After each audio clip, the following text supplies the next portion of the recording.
जय मंगल भूताडं विमलाडं डाडं सजमयाडं कैलोसराडं नमो सया सव्यसिद्धाडं इंद सदवंदियाडं युवडिद मधुरदि सदवा काडं अंतातिर्गुडाडं नमो जिडाडं जिद भवाडं नमो रियंताडं नमो सिद्धाडं नमो आयरियाडं नमो वज्रायाडं नमो लोये सव्वसाहूडं। जय बोलो अनंतानंद परम सिद्ध भगवान की देवादिदेवी खजाराटादिनाथ भगवान की कुंडल अंतिम तीर्थंकर भगवान वर्धमान स्वामी की परम पूज्याचार्य भगवान कुंद कुंद स्वामी की अध्यात्म योगी चर्या श्रोमणी आचार्य गौर विशुद्ध सागर महामुनि राज की अहिंसामय विश्व धर्म की उत्तम संयम धर्म की बंधु अंतिम तीर्थंकर भगवान वर्धमान स्वामी के शासन में हम सभी विराजते हैं। तीर्थंकर जिनेन्द्र की पीयूष देशना जिनेन्द्र वाणी मनीषियों जगत कल्याणी। यह सर्वज्ञ शासन नमोस्तु शासन जयवंत हो बीत राग श्रवण संस्कृति भगवत अरहत परमेश्वर तीर्थंकर जनेश्वर देव ने जगती के संपूर्ण प्राणियों को वस्तु का सत्यार्थ बोध प्रदान किया है। और वस्तु का सत्यार्थ बोध क्या है? जो है सो है, वस्तु तो जैसी है वैसी ही है। आज उत्तम संयम धर्म का दिन है। आप लोगों ने भगवान महावीर स्वामी के सूत्र को जरूर सुना होगा। भगवान महावीर स्वामी ने क्या कहा? जियो और जीनो दो। आपने आज तक सुना जरूर है, पर हम पूछे कि जियो और जीने दो का अर्थ क्या है तो हमें लगता कोई नहीं बता पाएगा। भैया जियो और जीने दो का क्या अर्थ है? जीना आपका क्या है? जीना आपका अधिकार है, तो दूसरों को जीने देना क्या है? जीना आपका अधिकार है, तो दूसरों को जीने देना आपका कर्तव्य है। पर ये दृष्टि जीव मनुष्यों पर दया तो सब लोग कर देते हैं, पर आज धर्म किसका? उत्तम संयम धर्म का है। और जैन धर्म का जो संयम है वो बहुत महान है। संयम के माध्यम से ही जीव क्या बनता है? संयम को धारण किए बिना आज तक संसार में कोई भगवान नहीं बना। जब तक आप संयम को धारण नहीं करोगे तब तक भगवत पद को प्राप्त नहीं कर पाओगे। वो संयम कितने प्रकार का है? दो प्रकार का संयम है, एक प्राणी संयम और एक इंद्रिय संयम। और उसका भेद करेंगे तो प्राणी कितने प्रकार के? प्राणी कितने प्रकार के? 6 प्रकार के प्राणी, पंच स्थावर और एक त्रस, 6 प्रकार के जीव हैं। स्थावर कौन कौन से? पृथ्वी का एक, जल का एक, अग्नि का एक, वायु का एक और वनस्पति का। और एक त्रस जीव। त्रस जीव में कौन कौन आ गया? ये 5 हो गए, एक इंद्रिय। और त्रस में कौन कौन आ गया? 2 इंद्रिय, 3 इंद्रिय, 4 इंद्रिय और 5 इंद्रिय। ये सब त्रस में आ गए। तो ये 6 प्रकार का प्राणी संयम है। और इंद्रिय संयम, इंद्रिया कितनी है? स्पर्शन, रसन, घ्राण, चक्षु और कर्ण और एक और मन। पंच इंद्रिय और एक मन, 6 प्रकार का प्राणी संयम है। तो जियो और जीने दो का इतना ही है कि हम जिए, ये हमारा अधिकार है, पर दूसरों दूसरों को जीने देना भी हमारा कर्तव्य है। वो सिर्फ मनुष्यों को नहीं, इसको ये मनुष्यों में ये नहीं लगता सूत्र, किसमें लगता? आप एक इंद्रिय की भी रक्षा करते हो, 2 इंद्रिय की भी रक्षा करना है, 3 इंद्रिय की भी रक्षा करना है, 4 इंद्रिय की भी रक्षा करना है, और 5 इंद्रिय की रक्षा तो अन्य मनुष्य भी कर लेते हैं। आपकी गाड़ी में, आप रायपुर जाते हो भैया, आपकी गाड़ी में ब्रेक है कि नहीं है? किस लिए है वो ब्रेक? किसके लिए आपने गाड़ी में ब्रेक लगाया है? गाड़ी में ब्रेक आपने अपनी सुरक्षा के लिए लगाया कि पर की सुरक्षा के लिए लगाया है? किस लिए लगाया ब्रेक? अपनी सुरक्षा के लिए कि पर की सुरक्षा के लिए? आप इतने तो क्या दयावान नहीं हो कि पर की सुरक्षा के लिए अपनी गाड़ी में ब्रेक लगाओ। जो गाड़ी में ब्रेक लगा तो किसकी सुरक्षा के लिए? मुख्यतः उसमें अपनी सुरक्षा के लिए। यही भगवान महावीर स्वामी ने कहा कि संयम क्या है?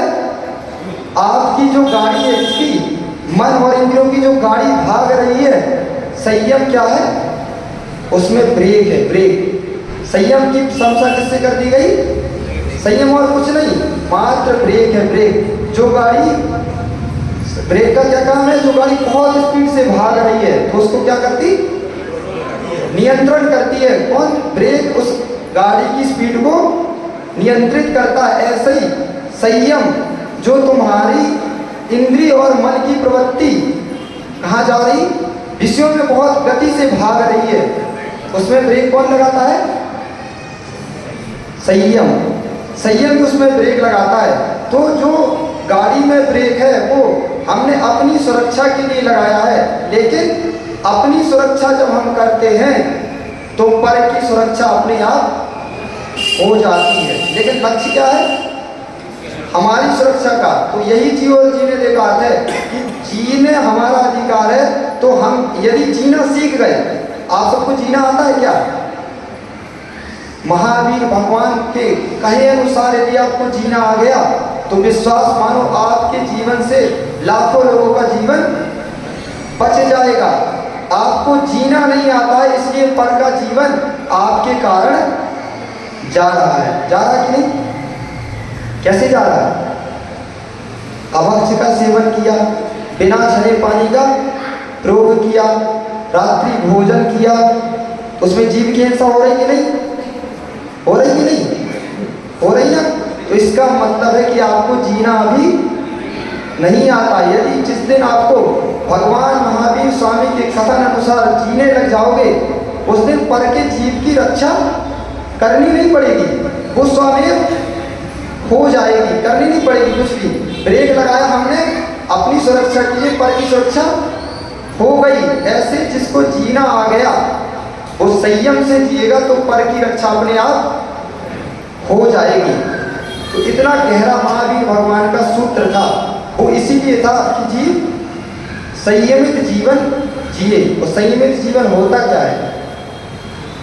अभी बहुत बड़े संयम की बात तो बाद में करेंगे, आप छोटे छोटे संयम की बात आज करते हैं। तो आपको श्रावक के लिए जो श्रावक के कर्तव्य नहीं मालूम होंगे भी बहुत लोग हैं। आप सब श्रावक बैठेंगे नहीं, लेकिन हम पूछे कि श्रावक के कर्तव्य कौन कौन से बताओ भैया। अंकुश भैया, अंकुश ना है ना? क्या श्रावक के कर्तव्य क्या है?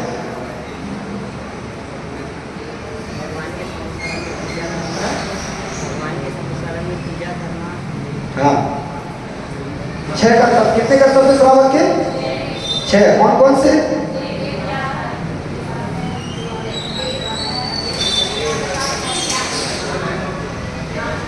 देव पूजा, गुरु पास्ती, स्वाध्याय, संयम, तपा, दानम चेति, गृहस्थानाम षटकर्माणि दिने दिने। मतलब श्रावक को प्रत्येक 6 कर्तव्य रोज करने के लिए कहे गए। कौन कौन से? पहला कर्तव्य है कौन सा? देव पूजा। यदि देव पूजा आप नहीं करते हो तो आप अभी श्रावक ही नहीं हो। और श्रावक नहीं हो तो आचार्य भगवान अमृतचंद स्वामी ने महान ग्रंथ की रचना की। कौन सा? पुरुषार्थ सिद्धि उपाय। नाम सुना आप लोगों ने? पुरुषार्थ सिद्धि उपाय ग्रंथ की रचना की। उसमें उन्होंने लिख दिया कि जब तक जीव जब तक जीव ने अष्टमूल गुण धारण नहीं किए तब तक वो जिनवाणी सुनने का भी पात्र नहीं है। क्यों क्यों नहीं है? इतना कठिन क्यों कह दिया? अरे सुनने में कौन सा दोष था?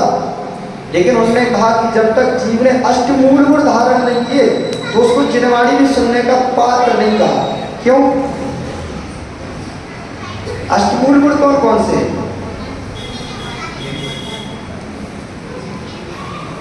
अरे अष्टमूल गुण तो बच्चे को छोटी सी उम्र में धारण करा दिए जाते हैं कि जब तक अष्टमूल गुण धारण ही नहीं किए तो आप श्रावक कैसे? कौन कौन से अष्टमूल गुण? किसी को नहीं पता? अष्टमूल गुण कौन कौन से? पंच उदंबर फल और मद्य मांस और मधु का त्याग। इसका सबका त्याग है कि नहीं? पंच उदंबर फल कोई खाता नहीं, वो कहाँ होते? जंगलों में होते। लेकिन देखो आज त्याग नहीं हो तो ऐसा मानना कि जब तक बुद्धिपूर्वक किसी वस्तु का त्याग नहीं किया जाता तो उसका पुण्य का आश्रय जीव को नहीं होता। तो जिसका त्याग है वो तो अच्छी बात है, जिनका नहीं है तो आज संयम धर्म का दिन है तो इतना संयम सबको ही धारण करके जाना कि अष्टमूल गुण धारण करके जाना। पंचदंबर फल आप खाते नहीं, वो जंगलों में होते तो कोई खाता नहीं, लेकिन आदिवासी लोग उनको भी खाते हैं। कहते हैं कि उसमें ऐसा होता कूमर कठूमर, ये ऐसे फल है कि कठूमर में साक्षात यदि उसको आप तोड़ दो तो उससे जीव उड़ते दिखाई देते हैं। तो वो आदिवासी लोग क्या करते हैं कि उसको कूमर तोड़ो पखा उड़ाओ इसलिए ऐसे ही खा जाओ। वो ऐसे कहते हैं, कहावत है कि वो जब तोड़ देते तो उसमें जीव उड़ते दिखाई देते हैं, इसलिए वो तोड़ते ही नहीं, क्या करते सीधे खा जाते। लेकिन अपन उनका सेवन नहीं करते। तो ना कूमर ना कठूमर बड़ पीपल अंजीर बहुत से लोग खाते हैं, लेकिन कहते कि अंजीर बहुत ताकतवर होता है। लेकिन ताकत के लिए क्या हिंसक वस्तु है क्या? अहिंसक वस्तु खाने से ताकत नहीं आती क्या आपको? इतने सारे फल हैं, सब्जियां हैं, ड्राई फ्रूट है, उनको खाओ, उनसे ताकत नहीं आएगी क्या? तो ये रसना इंद्री के लोगों ने ऐसा किया कि अंजीर खाओगे तो ताकत मिलेगी। तो आज कौन कौन क्या कर रहा? कूमर कठूमर बड़ पीपल अंजीर और 3 चीज और है, कौन? मद्य मांस और मधु, इसका सेवन करते क्या आप लोग? तो आज सबको ही भगवान के समक्ष सब संयम धारण करके जाना, आज सब संयमी बन के जाना, तभी हमारा संयम धर्म सार्थक होगा। कि आज हम बड़ा संयम न स्वीकार कर पाए, मुनि धर्म श्रावक धर्म बहुत बड़ा, लेकिन आज इतना छोटा सा संयम सब धारण कर सकते हो, नहीं कर सकते? तो आज सब नियम लेके जाना कि हम आज से अष्टमूल गुण धारण करते हैं। तो जब तक अष्टमूल गुण धारण नहीं किया तो अमृतचंद्र स्वामी ने कहा कि वो जीव जिनवाणी सुनने का पात्र ही नहीं। क्यों? गौरव भैया आपके घर में एक भिखारी आया आपके घर में बढ़िया 10 लक्षण पर्व चल रहे, सारी धान की खीर बनाई, उसमें काजू किशमिश पिस्ता बादाम और सब मेवे डाले, शुद्ध दूध की साली धान चावल की खीर बनाई। और क्या हुआ कि खाने के लिए बैठी थी कि भिखारी आपके द्वारे में आ गया और वो कहता है कि हमें भी कुछ खाने के लिए दो। तो आप उसको खीर खाने के लिए दोगे? नहीं दोगे? माता हो आप बताओ, उसको खीर खाने के लिए दोगे कि नहीं? माता हो बताओ, दोगे नहीं दोगी खीर खाने? दोगी ना? लेकिन आप उसको, आपके मन में भाव आ गया चलो बहुत सारी बनी, थोड़ा सा उसको भी खिला दो, और आप एक कटोरे में लेकर उसको देने के लिए पहुंच गई। लेकिन क्या हुआ कि उसके पास अपना कटोरा तो नहीं दोगे, उसके पास एक कटोरा था, वो 1 साल से मजा धोया नहीं था उसने, उसमें धूल छपी, मल छपा, कीटाणु छपे, और वही कटोरा वो कहता है कि इसमें ये खीर दे दो। आप बताओ, देने के भाव दो, आप देने के भाव से गए थे, लेकिन उस कटोरे में खीर दोगे क्या? क्या कहोगे? यही कहोगे ना कि जब तक आप हम इस गंदे कटोरे में अपनी सारी दान और इतनी सुंदर खीर बनाई, उस सुंदर खीर को इस गंदे कटोरे में नहीं दे सकते। पहले क्या करो, आप इस कटोरे को धो लो, स्वच्छ कर लोगे जब कटोरे को, तब वो सारी दान की खीर उस पात्र में दी जाएगी तब वो खाने में आनंद आएगा। और उसी गंदे कटोरे में आप खीर दे देते तो वो खीर और आपकी गंदी हो जाती है, होती कि नहीं। बस हम खीर की बात नहीं कर रहे ना, आपसे कह रहे हैं कि खीर खिलाना है। पता क्या है कि अमृतचंद स्वामी ने कहा कि जब तक ये मन रूपी कटोरा आपका गंदा है, जब तक उसमें विषय कसाई की वासनाओं की गंदगी और मल छपा हुआ है, उसमें यदि जिनवाणी भरोगे तो जिनवाणी भी गंदी हो जाएगी। इसके पहले कि जिनवाणी भरे, जिनवाणी आपको दी जाए, उसके पहले क्या करो, आप अपने मन के कटोरे को साफ कर लो, उसके बाद उसमें जिनवाणी का रसपान करोगे तो वो आपको स्वाद देगी। लेकिन मन का रूपी कटोरा गंदा है तो खीर का स्वाद नहीं आ पाएगा। इसलिए अष्टमूल गुण जो धारण किए हमने अपने मन को, जो कर्मों की लालिमा की क्या छपी थी गंदगी, उसको साफ किया, उसके बाद उसमें जिनवाणी का रसपान किया तो वो अपन को स्वाद देती है। जैसे आपके पास एक गिलास में कुछ क्या रखा, गंदी वस्तु रखी है, तो आपको उसमें दूध भरना है, तो उसमें नहीं भरते आप कभी भी, पहले उसको अलग करते हो, उसको साफ करते हो, उसके बाद उसमें अच्छी वस्तु रखते हो। तो यही हमसे पहले कहा गया कि पहले अपने मन के कटोरे को साफ कर लो, उसके बाद जिनवाणी का रसपान करो। इतनी सूक्ष्म दृष्टि हमारे आचार्यों की थी, इसलिए उन्होंने कहा कि जब तक जीव कम से कम अष्टमूल गुण धारण कर ले तब उसको जिनवाणी परोसना चाहिए। तो अब आप जिनवाणी सुनने के बाद हो गए कि नहीं, सब हो गए। आज सब नियम लेके जाना भगवान के सामने कि हम अष्टमूल गुण आज से धारण करते हैं। एक महाराज ने तो 5 अड़ुव्रत और 3 मकार को अष्टमूल गुण का, वो तो अभी कठिन होगा आपके लिए, लेकिन ये 2 दृष्टियां हैं। पंचोदंबर फल और 3 मकार को भी अष्टमूल गुण कहा गया, उसको तो धारण सब कर सकते हैं। वैसे तो संयम धर्म के लिए इतना ही करना है कि संयम हमें जीवन को स्वच्छ बनाने का एक साधन है, ब्रेक है, कि जो आपका मन विषय कसायों में भाग रहा है उसको हम कैसे नियंत्रण करें। जब तक मन नियंत्रित नहीं होगा तब तक जीव भगवान नहीं बन सकता, मुक्त अवस्था को प्राप्त नहीं कर सकता। तीर्थंकर भगवान मुक्त हुए तो कैसे हुए, जब अपन कहते हैं जिस बिना नहीं जिन राज सीझे तू रुझो जग कीच में, जिस संयम को धारण किए बिना जिनेंद्र भगवान भी भगवान नहीं बने, तो हम तो बिना संयम धारण करके भगवान नहीं बन सकते। तो भगवान मुक्त हो गए किसके किसके कारण, संयम के प्रभाव से। अब हम पूछते हैं आपसे, तीर्थंकर भगवान सर्वज्ञ केवली मुक्त है कि अमुक्त है? तीर्थंकर भगवान मुक्त है कि अमुक्त है? समझे भैया, तीर्थंकर भगवान मुक्त है कि अमुक्त है? मुक्त है, अमुक्त है?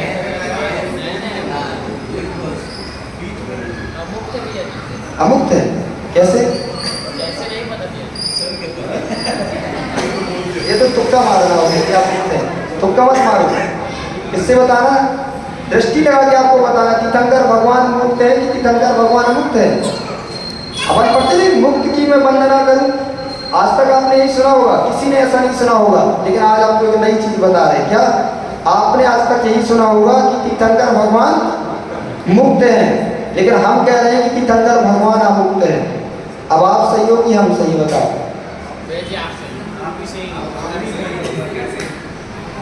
हम सही हैं, हम कह रहे हैं आप भी सही हो। यही क्या है जैन दर्शन का अनेकांत दृष्टि है। आप कह रहे हो हम सही हैं, हम कह रहे हैं आप भी सही हो, तो आप भी सही हो और हम भी सही है। किसी दृष्टि से आप सही हो, किसी दृष्टि से हम सही हैं। अनेकांत में कोई भी चीज गलत नहीं होती। तो तीर्थंकर भगवान मुक्त किससे है? कर्मों से मुक्त है तीर्थंकर भगवान, और गुणों से मुक्त है या मुक्त? गुणों से क्या है? शायद है, मतलब अमुक्त है। तो कर्मों से मुक्त है और गुणों से युक्त है। इसलिए जो आप भजन गाते हैं ना, हो पालन हारे निर्गुण और न्यारे, वो भजन आपको नहीं गाना चाहिए। वैसे तो हमारे आचार्य तो मना करते कि आपको ये गाना नहीं गाना, इससे जैन धर्म का नाश करने वाला धर्म है। वो कह रहा है ओ पालन हारे निर्गुण और न्यारे, लेकिन जैन दर्शन दोनों चीज को नहीं मानता। ना भगवान आपके पालनहारे हैं और ना भगवान निर्गुण है। निर्गुणों की वंदना करते हो क्या आप? भगवान की किसकी वंदना करते आप? यदि भगवान निर्गुणी हो जाते तो आप वंदना करने ही क्यों आते? लेकिन भगवान निर्गुण भी है कि नहीं? लेकिन आप जो भक्ति कर रहे हो भगवान की, गुणों की अपेक्षा वंदना कर रहे हो। भगवान अनंत गुण के धारी है, इसलिए उनकी वंदना है। लेकिन भगवान निर्गुणी है पर की दृष्टि से, वो पर के गुणों को ग्रहण नहीं करते। करते हैं क्या? तीर्थंकर भगवान पर के गुणों को ग्रहण नहीं करते, उस दृष्टि से निर्गुण है, लेकिन वो अपने आप में अनंत गुण के धारी है। इसलिए तीर्थंकर भगवान मुक्त भी है और अमुक्त भी है। तो हम जीवन में देखें कि भगवान मुक्त हुए तो संयम के कारण हुए। तो हम आज से कम श्रावक धर्म का पालन करें। पहला श्रावक धर्म देव पूजा। देव पूजा आपको करनी चाहिए। उससे क्या होता है? पुण्य का संचय। श्रावक के लिए दो ही कर्तव्य बताए, देव पूजा और दान।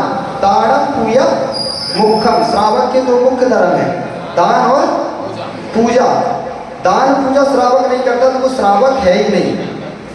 दान पूजा मुख्य धर्म है। पहला कर्तव्य पूजा, देव पूजा, गुरु उपासती।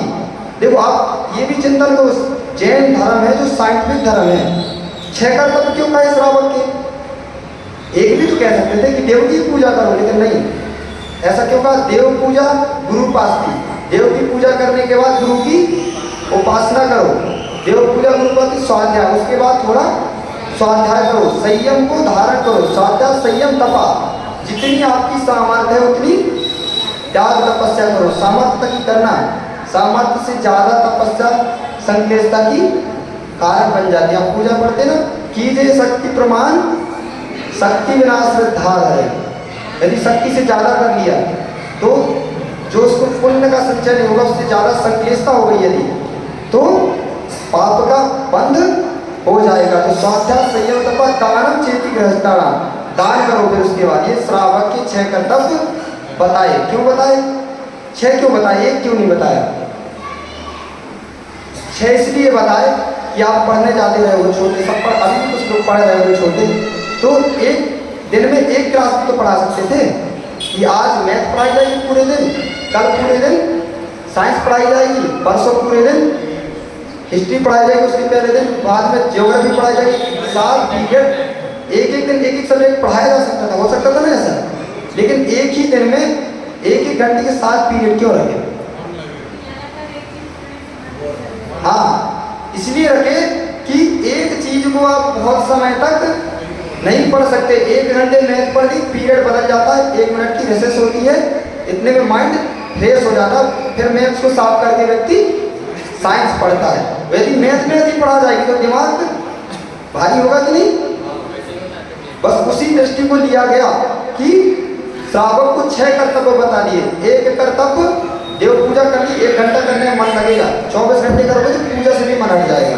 तो पूजा खत्म करके क्या करो? थोड़ी मुनियों की भक्ति करने जाओ। मुनि भक्ति में भी 24 घंटे मन नहीं लगेगा तो क्या करो? फिर आगे थोड़ा स्वाध्याय करो, संयम, तप, त्याग करके दान करो। तो ये बदलते रहोगे तो मन लगा रहेगा। एक चीज में ही लग जाओगे तो मन बोर हो जाएगा। इसलिए मन बोर नहीं हो, उससे थके नहीं, इसलिए बदलना बहुत जरूरी है। बदले बिना आज तक संसार में कोई बनता नहीं। बनने का सिद्धांत ही है, आज तक कोई बिना बिगड़े कोई चीज बनती नहीं है। बिगड़े बिना आज तक कोई नहीं बना। बना क्या? बिगड़ती है वस्तु कार्योत्पत्ति क्षय हेतु। आचार्य भगवान समंत भद्र स्वामी ने एक सूत्र लिखा, कार्योत्पत्ति क्षय हेतु। पढ़ने वाले सब दिमाग वाले लोग बैठे, सीए भैया बैठे। कोई भी वस्तु आज तक बिना बिगड़े बनती है क्या? बिना बिगड़े कोई वस्तु बन सकती है? आप लोगों को तो बहुत ज्ञान है, बस आप लगाना नहीं जानते। आप लोग घर में भी वही करते, एक चीज को बिगाड़ते हो, दूसरे चीज बनती है। आप रोटी बनाते कि नहीं? रोटी बनाते ना रोज, तो आटा बिगड़े नहीं तो रोटी बिगड़े, मतलब उसका वो जो आटे रूप में था उसका रूप नहीं बिगड़े तो रोटी बन सकती क्या? रोटी आटा बिगड़ता है तो रोटी बनती है, दूध बिगड़ता है तो दही बनता है, दही बिगड़ता है तो मक्खन बनता है, मक्खन बिगड़ता है तो घी बनता है, और घी बिगड़ता है तो घी अंतिम पर्याय हो गई। सिद्ध भगवान बन गए तो आपको बिगड़ते नहीं है। लेकिन ये आपकी पर्याय मिलेगी तो आपको कौन सी पर्याय मिलेगी? जब तक ये पर्याय नष्ट नहीं होगी, क्या मनुष्य बने बने कोई जीव देव बन सकता? क्या बन सकता? जब इस मनुष्य पर्याय का नाश हो जाएगा तब जीव देव पर्याय, कोई भी पर्याय, देव पर्याय, त्रियंश पर्याय, नारकी पर्याय को प्राप्त करेगा। तो एक वस्तु बिगड़ेगी तब दूसरी वस्तु बनेगी। ये सिद्धांत है कार्योत्पत्ति क्षय हेतु। कोई भी कार्य होता है, मटका बना, मटका तो कैसे बना मटका? मिट्टी मिटे बिना, मुखपाटी में लिखा है किसने? आचार्य भगवत विद्यासागर जी महाराज ने, मिट्टी मिटे बिना मटका बन नहीं सकता। मिट्टी मिट गई, आकार मिटा, तभी मिट्टी नहीं मिटी। कल हमने बताया था आपको, उत्पाद वै ध्रुव युक्तम सत और सत द्रव्य लक्षणम, नाश वस्तु का होता नहीं। मिट्टी का पिंड रूप मिटा तो मिट्टी मटके के आकार में आ गई, और मटका भी मिट जाएगा तो मिट्टी पुनः उस आकार में आ जाएगी। लेकिन एक वस्तु बिगड़ी तब दूसरी वस्तु बनी। तो सिद्ध पर्याय हमें प्राप्त करना है तो बुद्धि पूर्वक इस मनुष्य पर्याय को मिटाना पड़ेगा। इस मनुष्य पर्याय मिटे बिना सिद्ध पर्याय बनेगी? बनेगी क्या? नहीं बनेगी। तो कैसे मिटाना है? भोगियों की भी पर्याय मिट रही है और योगियों की भी पर्याय की दोनों की मिट रही है। क्या आपकी पर्याय नहीं मिट रही? और मुनिराज की पर्याय नहीं जा रही क्या? दोनों की पर्याय अपने समय से निकल रही है, लेकिन भोगी की पर्याय में जा रही है, भोगों में लीन होकर वो कर्मों का आश्रय कर रहा है। और योगी की पर्याय जो जा रही है वो अपने आत्म ध्यान में लीन होकर अपने आत्म ध्यान की सिद्धि के लिए उसकी पर्याय जा रही है। तो सार्थक किसकी पर्याय है? योगी की ना। तो हम भी तो प्रयास करें कि भोगों को निवृत्ति करके, संयम का छोटा सा सूत्राचार भगवान ने दिया, क्या? प्राणी इंद्रिय अशुभ प्रवृत्ति निवृत्ति हेतु संयमा। क्या बोला? प्राणी इंद्रिय अशुभ प्रवृत्ति निवृत्ति संयमा। मतलब प्राणी और इंद्रिय के जो प्रवृत्ति है, अशुभ प्रवृत्ति छोड़ के काय में लगाना है प्रवृत्ति को? अशुभ प्रवृत्ति निवृत्ति। आवृत्ति निवृत्ति जानते ना? आवृत्ति यानी लगना, निवृत्ति यानी छोड़ना। तो प्राणी और इंद्रिय की जो अशुभ प्रवृत्ति है, उससे जो अशुभ में जा रही प्रवृत्ति, उसकी निवृत्ति करना ही संयम है। अभी इंद्रियों का भोग क्या कर रहे हैं आप? विषय भोगों में लीन हो। हमने एक दिन उदाहरण भी आपको बताया था कि एक एक इंद्रिय में जीव मर रहा है, तो आप तो 5 इंद्रिय जीव हो, आपका क्या होने वाला है? तो इन इंद्रियों को योगी कैसे छोड़ देता है? आपको लगता नहीं कभी कि हमसे तो छोटी वस्तु भी छूटती नहीं, लेकिन तीर्थंकरों ने इतना राज वैभव था तो छोड़ क्यों दिया? कौन सी भावना भाई हमने? आप मेरा भावना पढ़ते, जो संसार विषय सुख होता तीर्थंकर क्यों त्यागे, काहे को शुभ साधन करते संयम सो अनुरागे। कितनी अच्छी लाइन लिखी। क्या कह रहे हैं इसमें? उन्होंने यही चिंतन किया था और आपको ये चिंतन करता है क्या? कि जो संसार विषय सुख होता, यदि सुख ही होता इन विषयों में, तो तीर्थंकर भगवान के पास कौन से सुख की कमी थी? बताओ, कोई कमी थी? आपके पास तो कुछ नहीं है, हमारे आपके पास क्या है बताओ?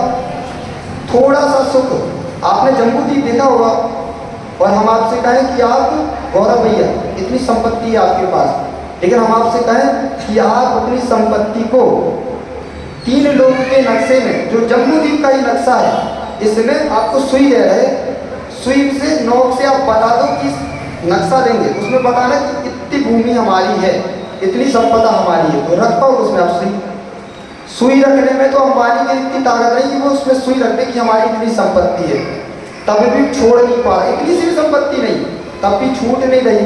और चक्रवर्ती के पास कितनी संपत्ति थी?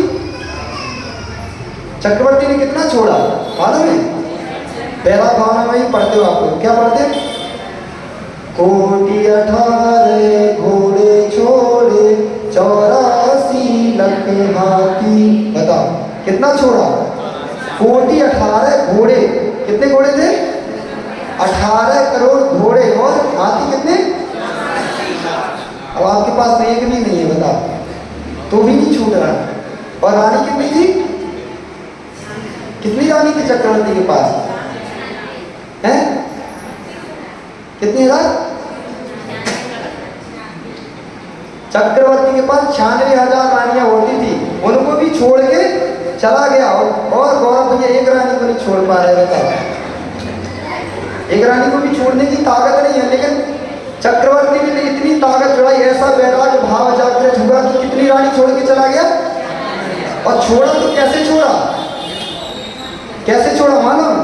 छोड़ के फिर उसमें नीचे नहीं, छोड़ने के बाद भी जीव की प्रवृत्ति पुनः उसी में हो सकती है, लेकिन कैसे छोड़ा? सड़े मृग सड़े तृण के समान। जैसे सड़ा तिनका होता ना, वो हर वस्तु किसी न किसी काम आती है, लेकिन सड़ा तिनका किसी काम नहीं आता। एक सही तिनका है तो वो आप क्या के प्रयोग करते हो?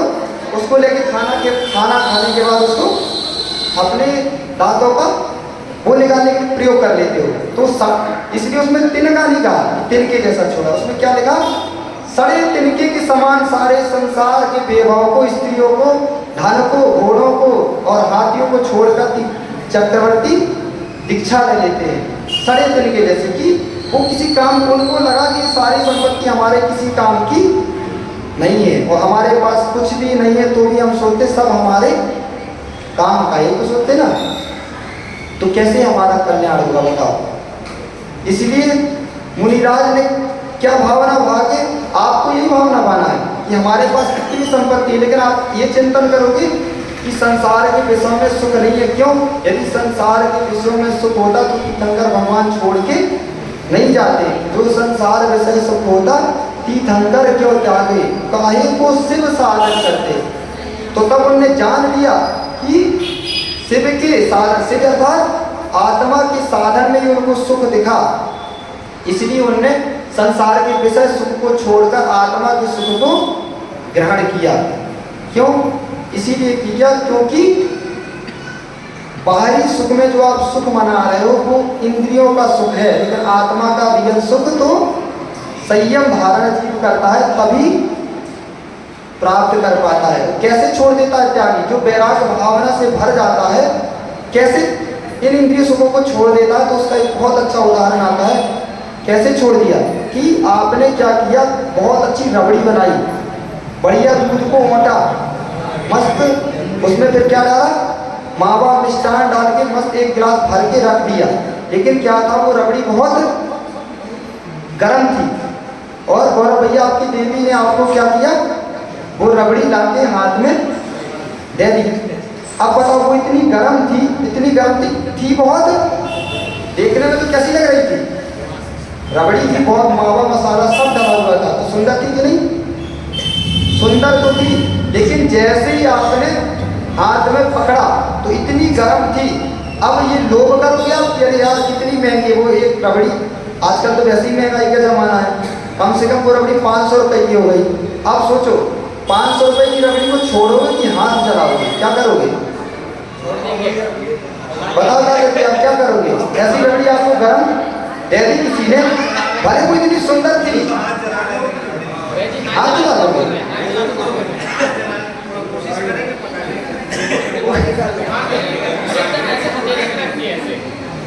कोशिश करोगे, लेकिन एक समय, लेकिन जो ज्ञानी जीव होगा वो सोचेगा रबड़ी तो गई में जहाँ जाना सो जाए, लेकिन हमें अपना हाथ नहीं जला। जैसे ही वो पकड़ता है, भले कितनी सुंदर थी, मस्त थी रबड़ी, उसमें मावा मिष्टा मसाले सब डले हुए थे, लेकिन हाथ ना जले इसके लिए जैसे ही पकड़ता वैसे ही गिलास को छोड़ देता है।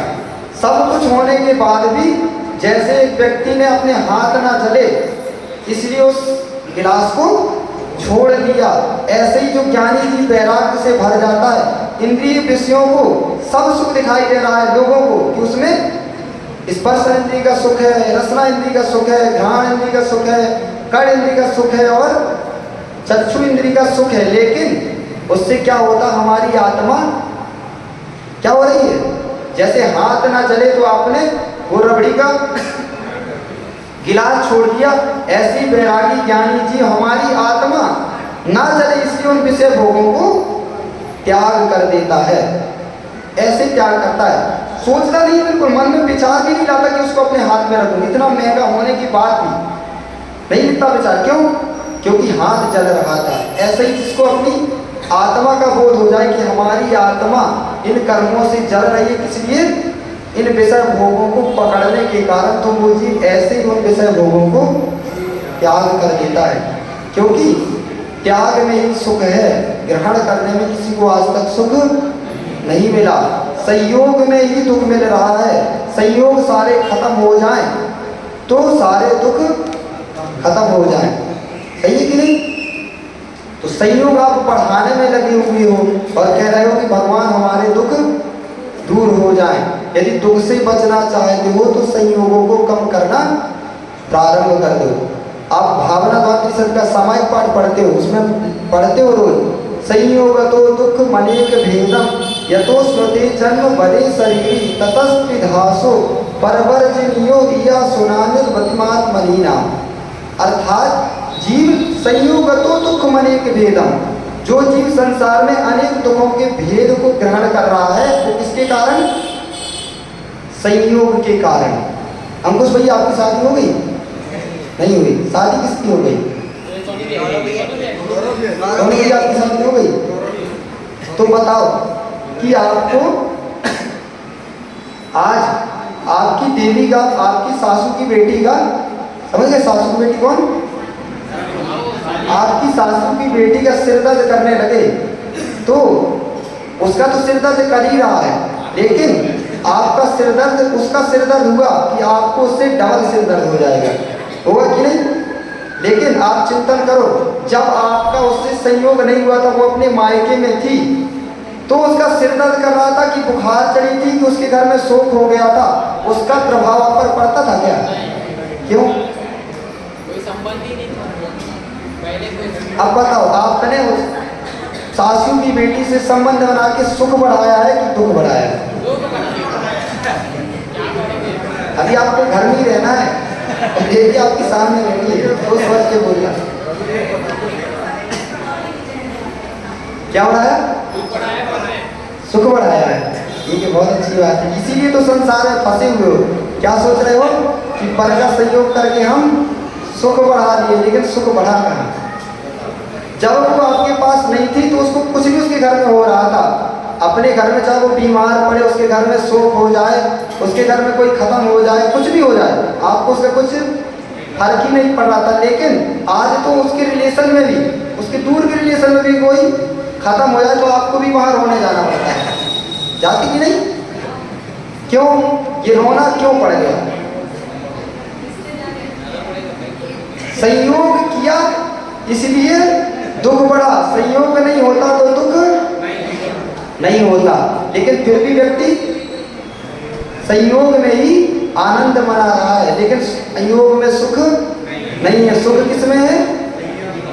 संयम में सुख है। तो संयोग को त्याग कर दोगे तब संयम धारण कर पाओगे। इसलिए इतना चिंतन तो लाना। देखो, एक दृष्टि होती है, आचार्य भगवान कहते हैं कि संयम धारण करने के लिए आपको क्या करना पड़ेगा? ग्रह का त्याग करना पड़ेगा, धन का त्याग करना पड़ेगा, संपत्ति का त्याग करना पड़ेगा, स्त्री का त्याग करना पड़ेगा, तब आप सच्चे संयमी कहलाओगे। लेकिन जब ये धारण करने की प्रोसेस है, लेकिन संयम के श्रद्धान में कुछ करना पड़ेगा क्या? ना आपका धन जाएगा, ना आपकी स्त्री जाएगी, ना आपका घर जाएगा, ना आपका परिवार जाएगा, लेकिन कम से कम धारण नहीं कर पाओ तो संयम में श्रद्धान तो रखना। श्रद्धान करने में कुछ जा रहा क्या? तो श्रद्धान करने में आपका कुछ नहीं जा रहा, तो जितनी आपकी सामर्थ्य है उतना धारण करना, लेकिन श्रद्धान पक्का क्या रखना कि संयम के बिना आज तक कोई भी जीव संसार में सुख को प्राप्त नहीं हुआ।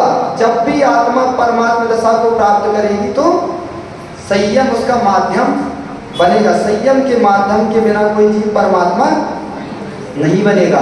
और वो संयम धारण करना पड़ेगा, इंद्रिय संयम और प्राणी संयम। आचार्य भगवान कहते हैं गाथा के माध्यम से कि संसार में सबसे दुर्लभ क्या है? सबसे दुर्लभ है संयम धारण करना। क्या है सबसे दुर्लभ? आप सोचते हो कि पैसा कमाना सबसे दुर्लभ है। पैसा आप कितना भी कमा लेना, आपके पास अरबों खरबों की भी संपत्ति हो, लेकिन अब उस अरबों खरबों की संपत्ति से आप 1 मिनट का भी आत्मा का आनंद, इसलिए अपन कहते अनर्घ पद प्राप्त है। अनर्घ का मतलब हमने सुबह बताया क्या होता? जिसका कोई मूल्य ना हो, अनर्घ, जिसका अनमूल, जिसका कोई मूल्य ही ना किया जाए, वो सिद्ध पद कैसा है? उसका कोई मूल्य है? यदि उसका कोई मूल्य होता ना तो विश्व का जो सबसे अमीर व्यक्ति वो सबसे पहले सिद्ध पद खरीद लेता, उसके पास इतनी संपत्ति होती। लेकिन संपत्ति से सिद्ध पद नहीं प्राप्त किया जा सकता। कर सकते क्या? कितनी भी संपत्ति हो, 1 मिनट भी आत्मा का आनंद संपत्ति से नहीं मिलेगा। वो किससे मिलेगा? आत्मा का आनंद तो संपत्ति का त्याग करके संयम को धारण करोगे, तब उस आत्मा का आनंद प्राप्त कर पाओगे। तो आत्मा का आनंद लेना है तो बाहरी संयोगों का त्याग करके जो अंदर का आपका आनंद है उसको ग्रहण करने का पुरुषार्थ करो। तो प्राणी संयम में पहले अपन ने क्या देखा? अब इतने लोग 10 लक्षण बहुत सारे लोग होंगे जो हरि का त्याग कर देते। क्यों हरि का त्याग क्यों किया आपने? इसमें दोनों हो गया, प्राणी संयम भी हो गया और इंद्रिय संयम भी हो गया। क्यों? आपने एक इंद्रिय जीव की, देखो ये दृष्टि होगी तो पुण्य का संचय होगा, और छोड़ दिया, पता है नहीं हमने क्यों छोड़ा, तो पुण्य का संचय उतना नहीं होगा। जब दुकानदार दुकान में जाता ही है तो उसकी दृष्टि होना चाहिए कि मुझे जितना लाभ मिल जाए, जितना पैसा कमा लूँ उतना कमाना चाहिए। तो जितने आप विशुद्धि और ज्ञान के साथ व्रत संयम धारण करोगे तो आपको कोई तीव्र पुण्य का संचय होगा। तो आपने जो हरि का त्याग किया, आपसे कोई पूछ ले क्यों त्याग किया, तो क्या कहोगे? हमने ये संयम धारण किया है। संयम धारण किया कि नहीं? प्राणी संयम कैसे हो गया कि वो भी एक इंद्रिय जीव है, स्थावर जीव है नहीं? कौन सा स्थावर? वनस्पति का है कि नहीं?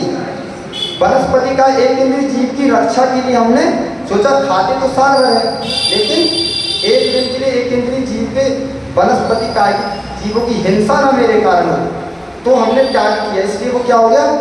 प्राणी संयम। इंद्रिय संयम कैसे हो गया कि रसना को खिलाते खिलाते तो अनादिकाल हो गया, इस रसना की पूर्ति कभी भी नहीं हो पाई, तो हमने इस रसना को भी कंट्रोल किया कि नहीं? ब्रेक लगाई कि नहीं? अरे खाते हरी हरी सब्जियां सब खाते, लेकिन छोड़ दी, तो रसना इंद्रिय भी, प्राणी संयम भी हो गया और इंद्रिय संयम भी हो गया।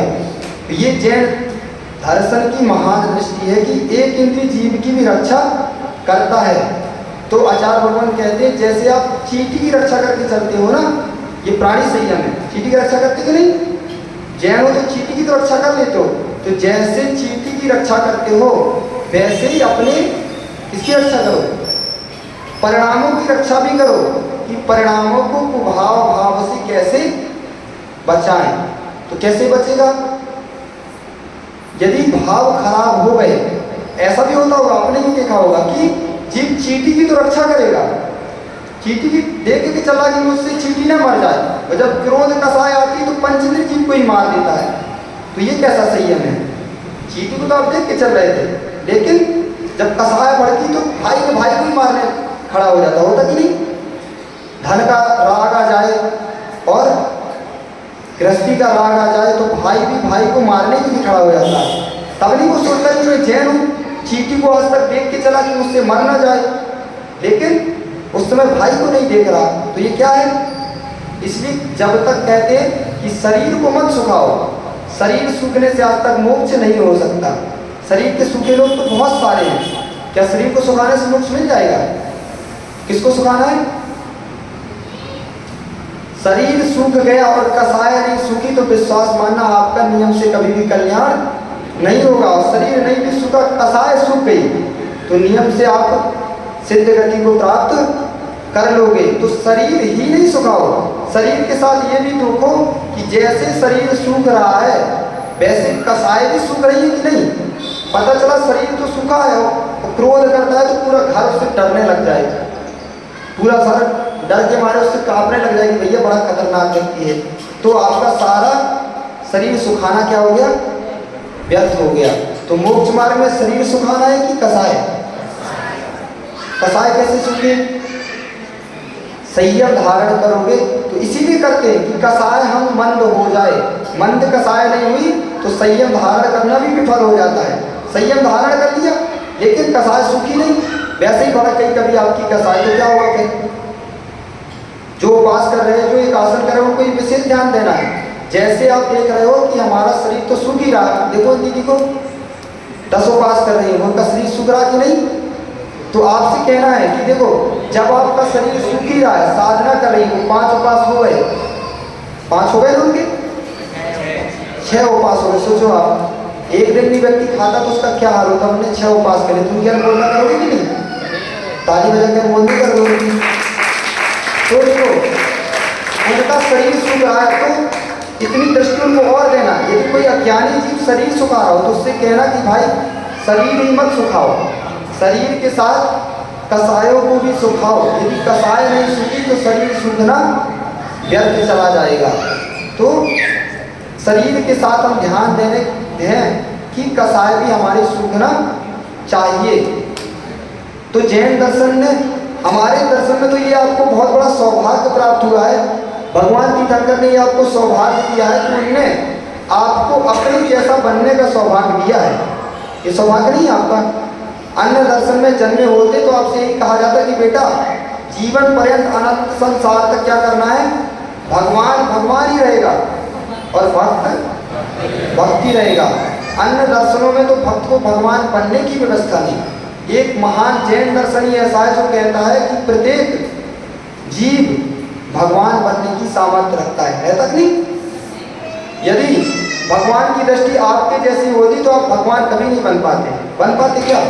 दादाजी आपका व्यापार क्या है? काय का व्यापार करते? अनाज का व्यापार करते, खूब आपका व्यापार चल रहा है, ठीक है। पूरे भाटापारा में आपका नाम है कि दादाजी का खूब व्यापार चलता है।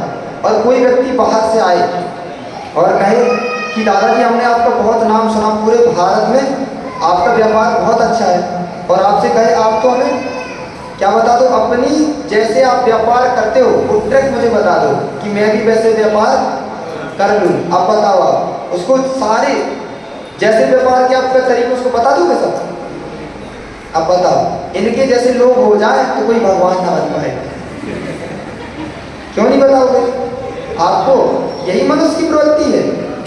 कोई भी हो, गौरव भैया की दाल मिल है, इनसे कोई परामर्श लेने आए कि भैया बताओ आपकी दाल मिल इतनी अच्छी क्यों चल रही है, इसका कोई राज बताओ। आपको कोई तो होगा रहस्य, तो उसको बता दो क्या सारा रहस्य बताओ। अब आपके जैसे देखते तो आपको भगवान को एक बार और कोटि बार नमस्ते करना चाहिए। आज एक बार किया तो कल आज 100 बार करना। क्यों? और कहना कि धन्य हो प्रभु आपको, जो आपने पद प्राप्त किया, आपने लोभ नहीं किया हमारे जैसा। आप तो लोभी हो, आप कहते कि मैं हूँ तो पूरे भाटापारा मेरा नाम चले। बात किसकी मिल लो कि भैया गौरव भैया की मिल है, बस नाम किसका चले? सिर्फ गौरव भाई का, और दूसरा नाम नहीं आना चाहिए। दूसरा आ गया तो आपको ईर्ष्या होने लगती है। और यही भगवान सोच लेते तो क्या होता आपका? फिर आप तो यहीं बैठे रह जाते। लेकिन भगवान ने ये नहीं सोचा, इसलिए कल जाके 10 बार और भगवान को नमस्कार करना कि धन्य प्रभु। हमारे मन में तो ऐसे भाव हैं कि कोई जीव हमारे पास आया और पूछा, जैसे कुछ होगा ना आपके नगर कोई प्रसिद्ध वस्तु, खाने की कौन सी वस्तु बनती है आपके भाटापारा में? समोसा। जो कोई बनाता वो समोसा, कुछ नहीं, समोसा जो बनाने और कौन बनाता? कौन? बच्चू भैया। अब बच्चू भैया आप बताओ, आपके समोसा पूरे भाटापारा में फेमस है, और हम आए आपके पास कि भैया हमें भी धंधा खोलना समोसा की दुकान अपने घर में जाके, तो आप हमें बता दो कैसे बनाते हो, वैसे ही हम ही बना के देखना, बता दो भैया जी को बता दोगे। कुछ और चीज आए तो ये बोल रहे हैं कि अभी समोसे में अच्छा नहीं है काम, दूसरा काम वो तो ठीक है, लेकिन अपनी नगर में आप नहीं बताओ। क्यों? क्योंकि आपको लगता है कि मेरे जैसा नाम किसी और का नहीं होना चाहिए। लेकिन भगवान ने ऐसा सोचा ही नहीं कि मैं भगवान बन गया, उनको भी लोग आ जाता कि मात्र मेरी सत्ता होना चाहिए, सारा संसार मेरी पूजा करे, कोई मेरे जैसा ना बन पाए। लेकिन उनने ऐसा नहीं सोचा। ये होता है ज्ञान का। उनने प्रयोग किया, उनने कहा कि नहीं, हमने जो पद प्राप्त किया उनने तो कैसे मायाचारी रहे। आप बताओगे भी ना तो भी उसको थोड़ी मायाचारी छुपा लोगे, जो सच्चा चीज है वो नहीं बताओगे ताकि उसको पता ना चल जाए। और बड़े लोगों से छोड़ दो, छोटे लोगों से ही सोच लो। भैया आप कौन सी क्लास पढ़ते हैं? 10th में। और आप पढ़ने बैठे, आपका पेपर हो रहा था, बगल में आपका एक दोस्त बैठा था और पेपर चल रहा था आपका, तो आप क्या करते हो? छुपा के लिखते हो, लिखते ना सब छुपा के। क्यों छुपा के? इसलिए लिखते कि भैया हमारे 50 नंबर है तो पड़ोसी के भी 50 ना आ पाए, तो हम इसलिए छुपा के लिखते कि नहीं साहब, लगता है कि हमारे नाम होना चाहिए क्लास में, टॉपर हमारा नाम हो, पर का नाम नहीं आना चाहिए। तो इसको देखना ले हमारे जैसे हम छुपा के लिखते हैं कि हमारे 50 नंबर हैं, इसके 40 से ये पर 50 ना आ पाए। तो ये मनुष्य की प्रवृत्ति है। एक मनुष्य दूसरे मनुष्य को नहीं चाहता कि वो मेरे जैसा बन पाए। ये हमारे भगवान की महिमा, ये तीर्थंकर भगवान की महिमा, इसमें कभी चिंतन करना। लेकिन उनने ऐसा सोचा ही नहीं कि संसारी प्राणी मेरे जैसा ना बन पाए। उन्हें तो जब केवल की प्राप्ति हुई तो प्रत्येक जीव को उन्होंने जैसे भगवान बने, बिना मायाचारी, कुछ भी छिपाए बिना पूरा मोक्ष मार्ग जीव को बताया कि नहीं, सब कुछ बता दिया कि जैसे भैया बस करना आपको पड़ेगा। उन्होंने बताया है, बना नहीं पाएंगे। तो बनाने की समझ नहीं कि भगवान चाहे कि हम सम्यक भैया को भगवान बना ले तो भगवान नहीं बना सकता। बना देगा क्या? वो कौन बनेगा? आपको ही पुरुषार्थ करके भगवान बनना पड़ेगा। लेकिन प्रोसेस पूरी बताई तो है, ये उनकी कृपा है कि नहीं अपने ऊपर। तो इसका चिंतन आप करोगे तो आपका श्रद्धा प्रभु के प्रति दोगुना हो जाएगा कि धन्य हो भगवान, आपने हमसे मायाचारी नहीं की और आपने मायाचारी रहे जो सच्चा मोक्ष मार्ग था। आपने ये सोचा ही नहीं कि जिस गति पर मैं बैठा हूँ अनंत पद सिद्ध पद में कोई और सिद्ध पद को प्राप्त कर पाए। लेकिन उन्होंने नहीं कहा, उन्होंने तो यही कहा कि तुम भी भगवान बन सकते हो, बस क्या करना है, जिस मार्ग पर मैं चला हूँ उसी मार्ग पर तुम चलोगे। वो मार्ग उन्होंने पूरा आपको बता दिया। ये जैन दर्शन की महानता है। लेकिन अन्य दर्शन तो यही चाहता है कि उसमें तो भगवान एक स्वीकार कर लिया, भगवान एक रहेगा, संसार पूरा अनंत काल तक उसकी भक्ति करता रहेगा। लेकिन हम अनंत काल तक आप भक्ति करने के लिए भक्ति कर रहे हो कि भगवान बनने के लिए भक्ति कर रहे हो? आप लोग की भक्ति क्यों कर रहे हैं? भक्ति करने के लिए कि भगवान बनने के लिए? भक्ति कर रहे हैं इसलिए कि भगवान अभी हमारे अंदर भगवंता प्रकट नहीं, इसलिए आप बन चुके भगवान हो तो हम आपकी भक्ति करके बंदे तलगुण तस्वीर पढ़ते ना। भगवान की भक्ति क्यों करते? कोई आपसे पूछ रही कि भगवान की भक्ति क्यों करने जाते हैं, तो एक सूत्र के एक श्लोक एक टुकड़े में आचार्य भगवान ने कह दिया, बंदे तलगुण लब्धे। भगवान आपकी भक्ति करने में इसलिए आता हूँ कि मैं आपके जैसे गुणों को प्राप्त हो जाऊं।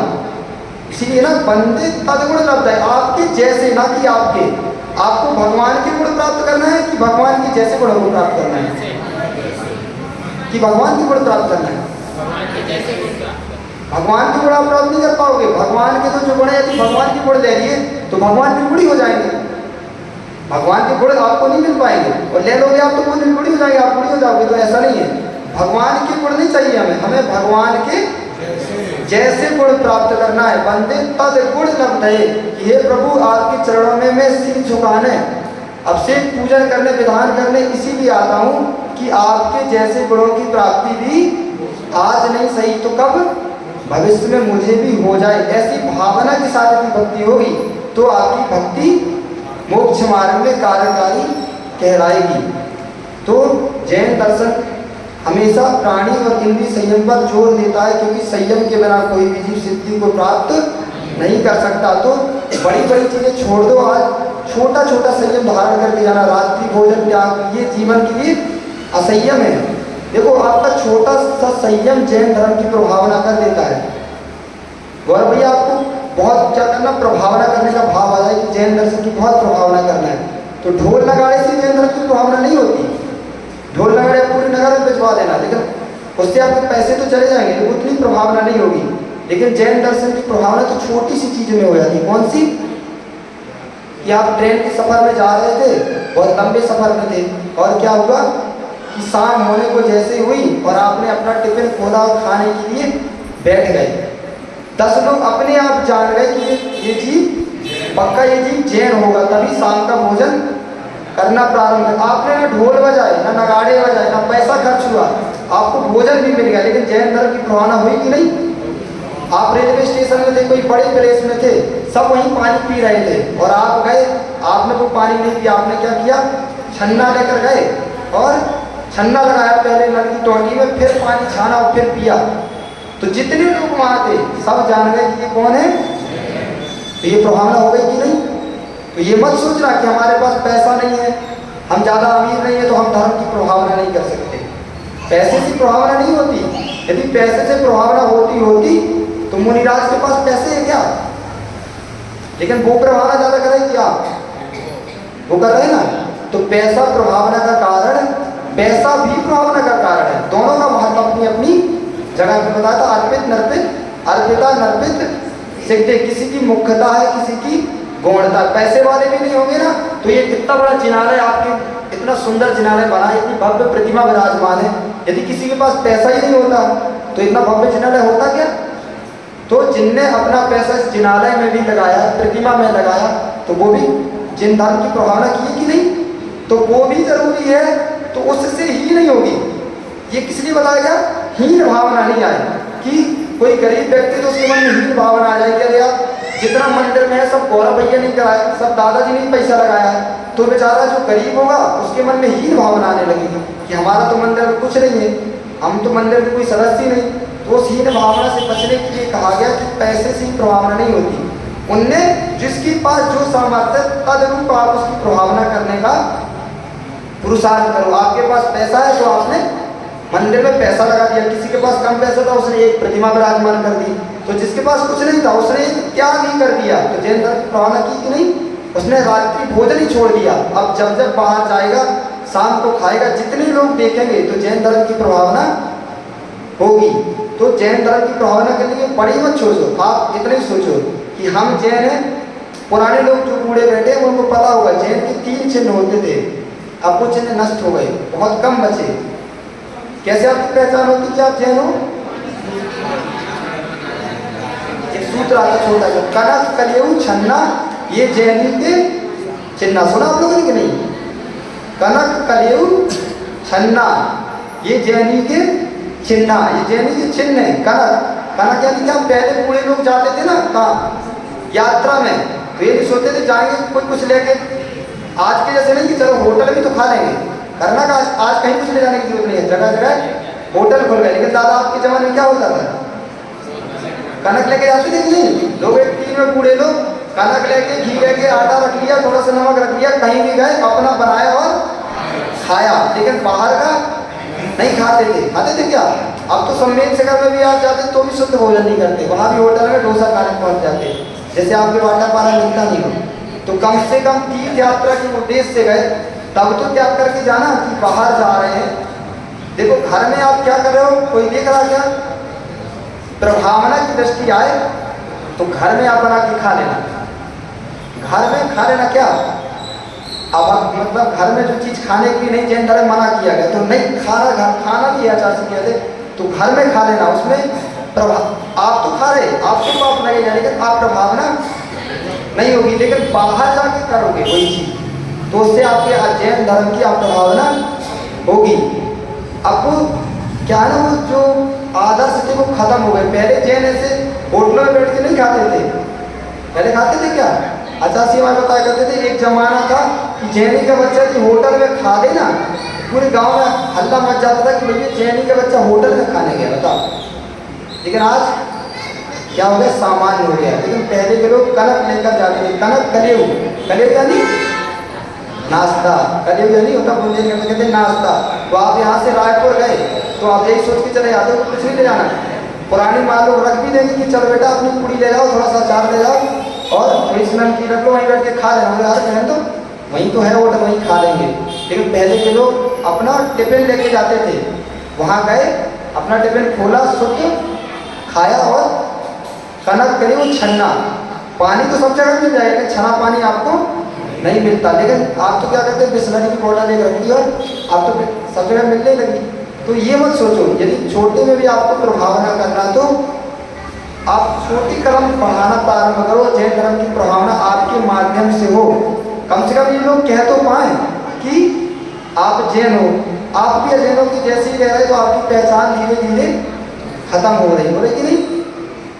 तो जिन शासन से आपको राग है तो छोटा संयम धारण करके जाना। लेकिन आज जीवन में या रात्रि भोजन कोई रात्रि हम कहेंगे नहीं, हम क्यों कहें, हम कहेंगे आपको बुरा लगे तो वो भी अच्छा नहीं। आपका भाव करे कि हमें संयम धारण करना है तो रात्रि भोजन ये सब असंयम है। बिना छने पानी का प्रयोग, जैनी का कम से कम आपके घर में कोई प्रवेश करे और टोटी में छन्ना लगा मिल जाए तो आदमी जान जाता कि ये जैन का घर है। चिन्ह से पहचाने जाओ ना, आपके घर में कोई प्रवेश करे आपके और मुनिराज का चित्र मिल गया तो आदमी जान जाता है कि जैन का घर है। लेकिन आपने ऐसी कुदेवी देवताओं के घर में आपने फोटो लगा के रख ली।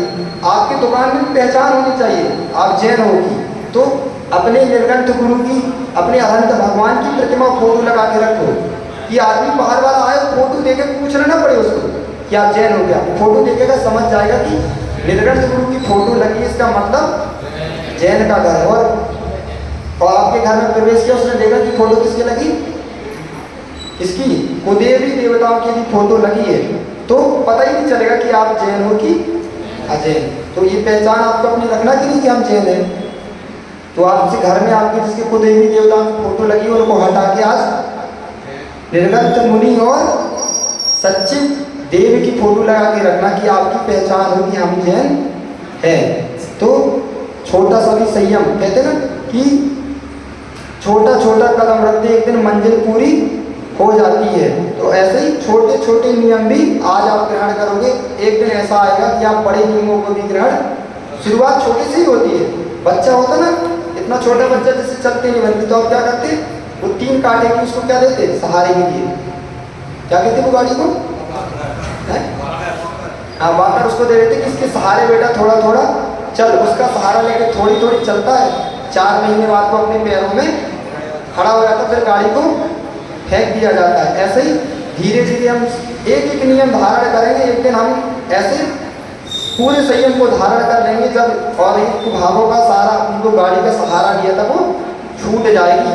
तो संयम के बिना आज तक संसार में कोई सिद्ध पद को प्राप्त नहीं किया। तो हम अपने जीवन में भावना पाएं कि जितनी हमारी सामर्थ्य को छुपाना नहीं कि हमने कह दिया कि कीजिए शक्ति प्रमाण शक्ति बना सकता था तो क्या हमारे पास शक्ति नहीं है, ये माया चली होगी। जितनी शक्ति है उतना संयम धारण करना और प्राणियों की रक्षा करना, 1 इंद्री 2 इंद्री 3 इंद्री 4 इंद्री और 5 इंद्री।